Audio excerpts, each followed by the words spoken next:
சொன்னா தேவிதான் கொடுக்கா.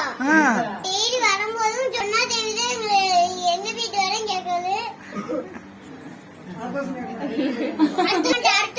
ஒன்னா பெருவா அவ எப்படி கேட்க முடியும்? படிச்சுட்டு வேற என்ன படிக்கிறேன்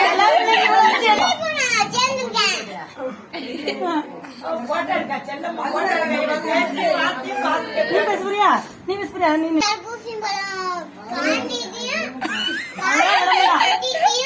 தர்பூசணி பழம் துட்டு கொடுத்துருந்தா 2 பேரும் துட்டு கொடுத்துருந்தா வாங்கிட்டு வருவோம். சம்பளமே கிடையாது.